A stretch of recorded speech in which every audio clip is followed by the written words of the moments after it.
So when getting coolant, make sure you get the right color. For Dodge Ram 1500, the color is orange, and you want to get the ready-to-use brand. So in order to locate where the coolant goes in your engine, just look for this symbol, and then you just pop this up. Inside is this little measuring gadget, and on it, about right here, it says max. You never want to go above that line. There's no coolant currently in this. I drained it. What we're going to do next is we're going to take this out, and then we'll use this just to make sure it's dried off.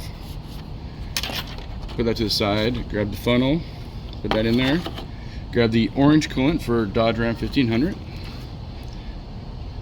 says orange right there on it, and it's the 50/50 ready to use.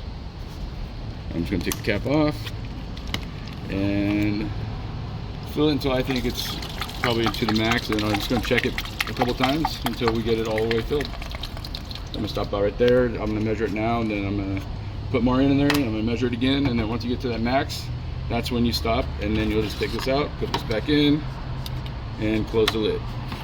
And that's how you change coolant in your engine.